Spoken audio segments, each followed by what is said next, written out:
Hey, I want to chat with y'all about building a business online. If you're trying to build a business predominantly in health and fitness online, you may have started or you're thinking about starting. I want to give you a step-by-step system. What do you need to do to get started? I want to share with you this in different parts. This first part is going to be about the setup. What do you need to do to get started? So start before you start. And maybe you're trying to decide, do you get involved with network marketing?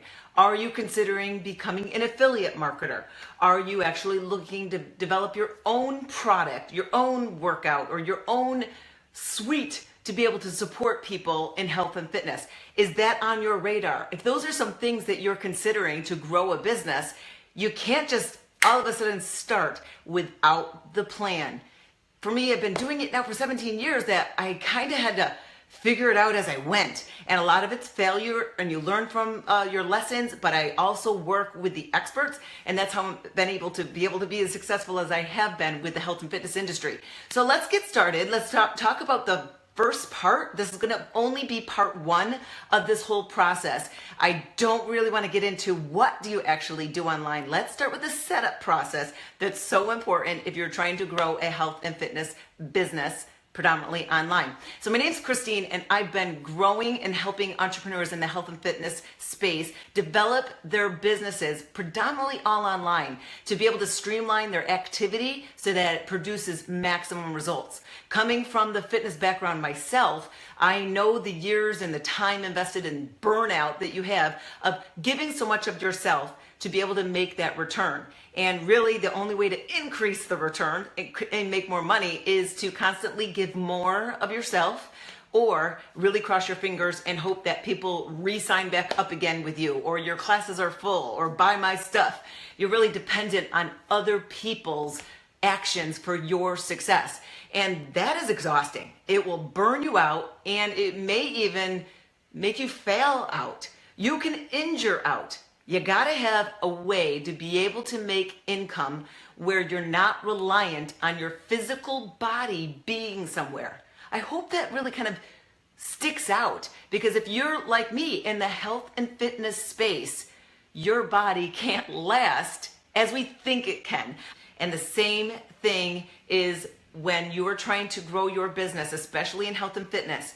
And if you have a plan, if you have devised a plan for you to become fitness famous, to have your own workout line, or to become the IT trainer in your city, or to be the highest paid instructor for your location, or to be a fitness conference presenter. If those are some of the things that you have in your scope of what you want to do, go for it, because if you've got the ability to do it, I totally suggest doing it. I've done all of those things, but you have to project, what is it going to be like 10 years from now?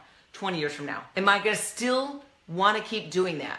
I personally thought I was going to be, but things change. And I'll talk about that in a second. So really, what is your plan to make income in something that you love, health and fitness, where it doesn't require your physical body and time?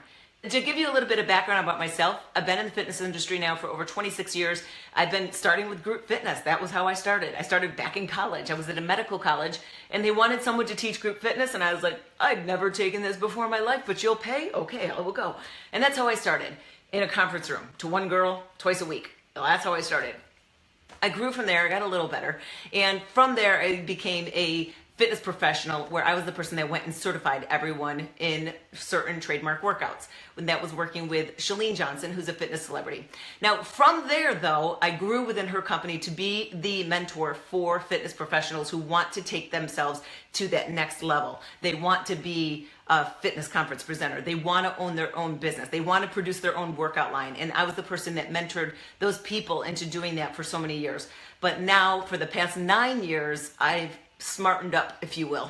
I smartened up. I thought that life was going to be all I needed, but I now figured out that it's not going to last. And I'm so grateful that I align myself with the right people. That's my first bit of advice. Align yourself up with the right people, because I didn't know that the company I was working for, that I thought I was going to be there forever, that they were planning to sell it and get rid of it, which would have meant my job would have been gone.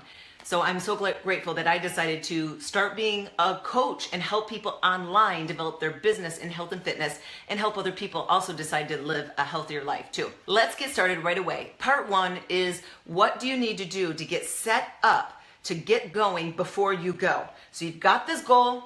You see this bigger picture for yourself. You want to make more money. You want to impact more people's lives, and you want to do it all in health and fitness because that's what you love. Whether you're a professional in it or if you're just someone who just loves fitness. I have no certifications, but I just love fitness. Let's talk about it. What should you consider? Here's some steps I'm going to share with you. Let's first start off with this. Your first decision is you got to figure out what your scope is going to be. You want to offer more of you. So let's start and look at the online space.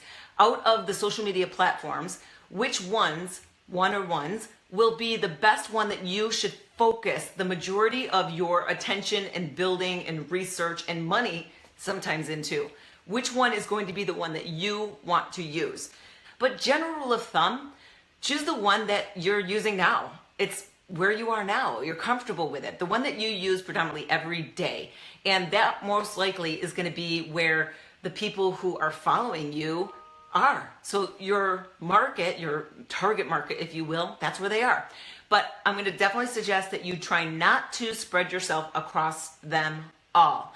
Really focus on at least one, possibly two.